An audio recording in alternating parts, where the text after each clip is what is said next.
Hello, my friends. It's almost Christmas time, and we are having Christmas goof and giggle story time. And the little Giggle Bear here has his reindeer antlers on.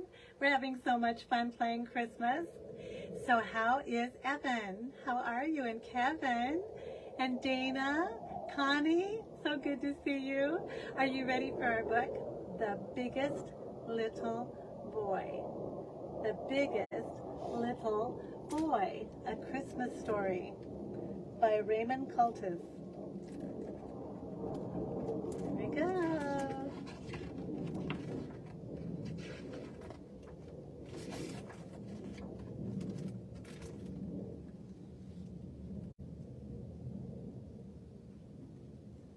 On a tree-lined block in the big, busy city lived a little boy named Luca who loved big things.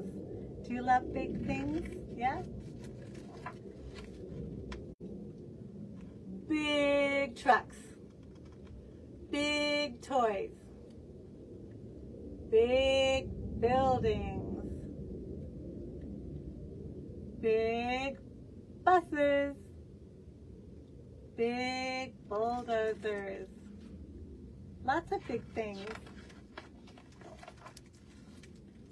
Big St. Bernards. Big bowls of pasta. Big statues, but especially big, big trees.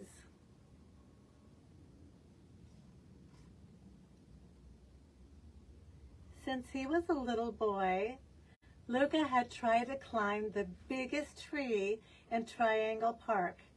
Every year he made it a little bit higher and higher, but never all the way to the top. But you see, climbing big trees made Luca feel big. Luca sighed. "It's not easy being little," Luca said to his parents each night as he lay in bed. In the big, busy city, the big grown-ups would bump into him. They just didn't seem to see him down there. They were too busy looking up. It seemed like everything special was up. So Luca decided to look up too.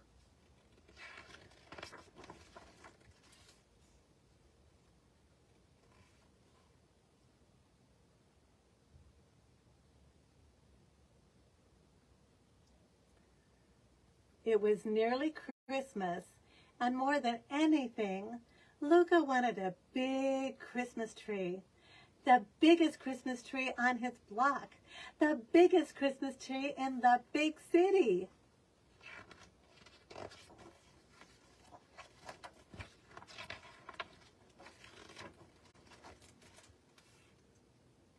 "Can't we cut down the big, big tree in the middle of Triangle Park?" Luca begged his parents. "Can't we bring home that tree?" That he pleaded.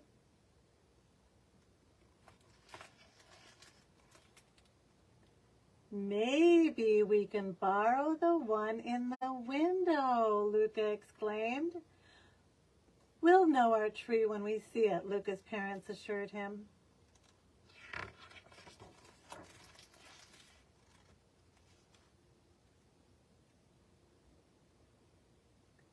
Every day, as he was on his walk home from school, Luke passed the Christmas tree market on the corner of Cranberry Street. Fraser firs, balsam firs, white pines, all lined up from littlest to big, the biggest. As he passed by each tree, brushing his mittens along the prickly pines, Luca daydreamed about coming home with the biggest one of all and decorating it with endless strings of lights and the popcorn and cranberry garlands he'd made with his mom, hanging giant candy canes on the branches and topping his tree with an enormous, shining star. But none of these trees was big enough.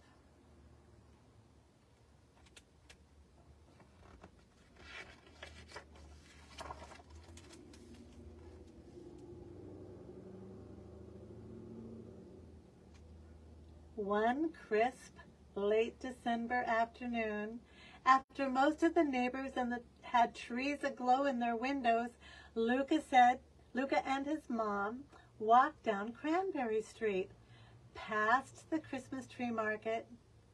He was staring up, up, up at the not quite big enough trees when he was looking up.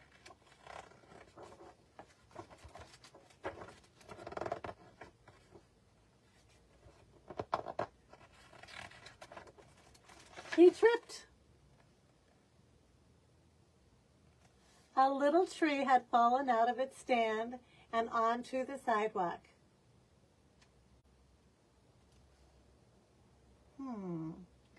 Luca dusted off his pants and stood up.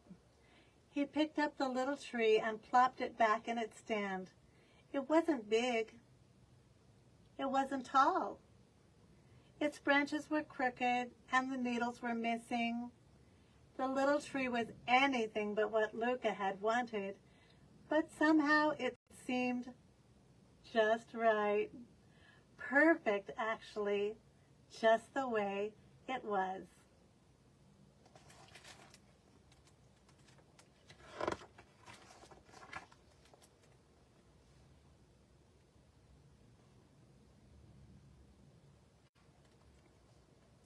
Luca smiled at the tree, and the tree seemed to smile back. "I found my tree," Luca exclaimed.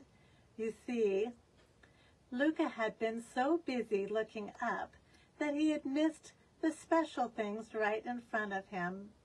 Special came in every size.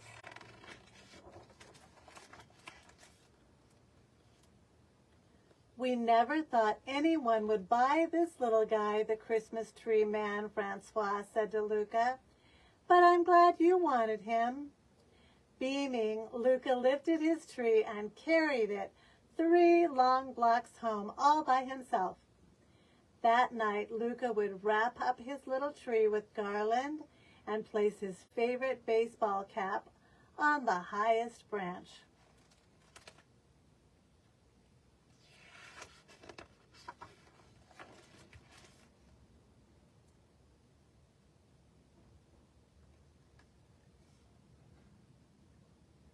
Luca lay in bed staring up at the glow-in-the-dark stars on his ceiling.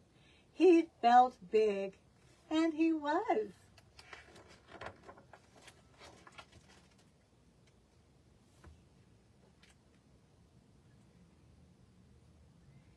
He had a big heart for things big and small, and it was Luca's heart that made him the biggest little boy in the big, busy city. Isn't that a great book? The Biggest Little Boy. That was great. Thank you so much for joining me on Christmas Goof and Giggle Story Time, and I hope you'll join me again for another Christmas story. Bye-bye.